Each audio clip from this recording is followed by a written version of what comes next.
Poland पर रूस के ड्रोन हमले ने पार की लाल रेखा, नाटो ने एक्टिव कर दिया है आर्टिकल 4 और इससे ट्रंप पर दबाव बढ़ा चुका है। रूस के ड्रोन पोलैंड की हवाई सीमा में घुसे तो वारसॉ सहित 4 एयरपोर्ट बंद करने पड़े। नाटो और पोलैंड ने मिलकर 3 ड्रोन गिराए। प्रधानमंत्री डोनाल्ड टस्क ने चेतावनी दी कि हालात युद्ध जैसे हैं। वीडियो पर आगे बढ़ने से पहले कृपया चैनल को सब्सक्राइब जरूर करें।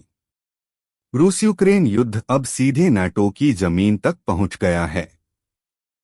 मंगलवार रात दर्जन भर से ज्यादा रूसी ड्रोन पोलैंड की हवाई सीमा में दाखिल हो गए, जिसके बाद नाटो के लड़ाकू विमानों को तुरंत अलर्ट कर दिया गया। F-16 और F-35 जेट्स ने मोर्चा संभाला और कई ड्रोन को गिरा दिया। इस घटना ने नाटो को पहली बार अपने ही सदस्य देश की हवाई सीमा में दुश्मन टारगेट से भिड़ने पर मजबूर कर दिया। रात भर में 19 से ज्यादा बार पोलैंड की हवाई सीमा का उल्लंघन हुआ, जिनमें कुछ ड्रोन बेलारूस से आए। सुरक्षा कारणों से वारसॉ समेत 4 एयरपोर्ट बंद करने पड़े। सवाल उठ रहा है कि क्या अब धीरे धीरे दुनिया तीसरे विश्वयुद्ध की ओर बढ़ रही है।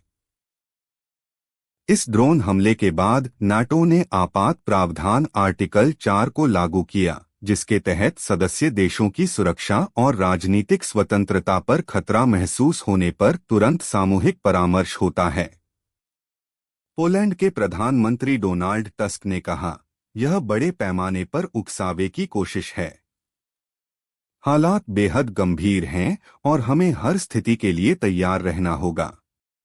दूसरे विश्व युद्ध के बाद आज हम युद्ध के इतने करीब कभी नहीं थे। इस हमले ने पहली बार रूस यूक्रेन जंग को नाटो की जमीन पर सीधे ला खड़ा किया है। पोलैंड और नाटो की वायु सेनाओं ने कम से कम 3 ड्रोन गिराए। संयोग नहीं, सीधा हमला। स्थिति की गंभीरता को देखते हुए ब्रिटेन ने अपने टाइफून जेट भेजने की तैयारी जताई है। नीदरलैंड के F-35 लड़ाकू विमानों ने भी इंटरसेप्शन मिशन में हिस्सा लिया। नाटो देशों ने पोलैंड की हवाई सुरक्षा मजबूत करने के ठोस प्रस्ताव रखे हैं। प्रधानमंत्री टस्क ने आपात बैठक बुलाकर कहा, यह सिर्फ एक तकनीकी गलती नहीं, बल्कि बड़े पैमाने पर उकसावे की कोशिश है। हम हर स्थिति से निपटने को तैयार हैं। पोलैंड के विदेश मंत्री रादोस्लॉ सिकोर्स्की ने साफ शब्दों में कहा, 19 बार उल्लंघन कोई संयोग नहीं हो सकता। यह सीधा हमला है। इस घटना ने पश्चिमी देशों में बेचैनी बढ़ा दी है। अमेरिका के पूर्व राष्ट्रपति डोनाल्ड ट्रंप ने सोशल मीडिया पर लिखा, रूस ने पोलैंड की हवाई सीमा क्यों तोड़ी? हम यहां पहुंच गए। वहीं व्हाइट हाउस ने भरोसा दिलाया कि अमेरिका नाटो की हर इंच जमीन की रक्षा करेगा। ब्रिटिश रक्षा मंत्री जॉन हीली ने भी साफ किया कि नाटो अब और मजबूती से खड़ा होगा।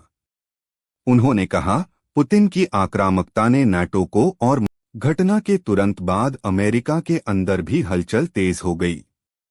रिपब्लिकन सीनेटरों ने राष्ट्रपति डोनाल्ड ट्रंप से रूस पर नए प्रतिबंध लगाने की मांग शुरू कर दी है।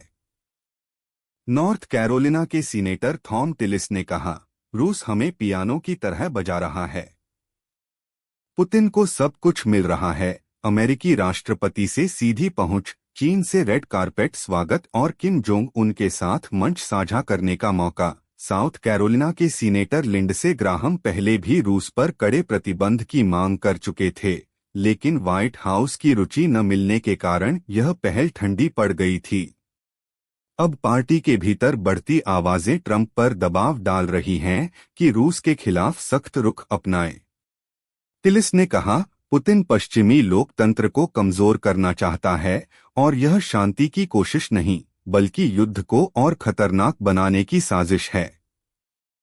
क्या बोल रहा है रूस? दूसरी ओर रूस ने आधिकारिक बयान में कहा कि पोलैंड पर हमला करने का कोई इरादा नहीं था और बातचीत के लिए तैयार है। मगर पोलैंड का कहना है कि सबूत साफ हैं और यह घटना आकस्मिक नहीं हो सकती। उधर यूक्रेन के राष्ट्रपति वोलोदिमिर जेलेंस्की ने भी नाटो देशों से कड़ी प्रतिक्रिया की मांग की है। उन्होंने कहा, मॉस्को हमेशा सीमाओं को परखता है और अगर कड़ी प्रतिक्रिया नहीं मिलती तो वह अगला कदम बढ़ा देता है। रूसी ड्रोन का खतरा लगातार बढ़ता जा रहा है। यूक्रेन की खुफिया एजेंसी के मुताबिक रूस हर महीने करीब 2700 ड्रोन तैयार कर रहा है। इनमें ईरान के शहीद मॉडल से बने गेरान 2 भी शामिल हैं, जिनकी रेंज लगभग 2500 किलोमीटर मानी जाती है। यानी यूरोप का ज्यादातर हिस्सा अब इनकी जद में आ चुका है।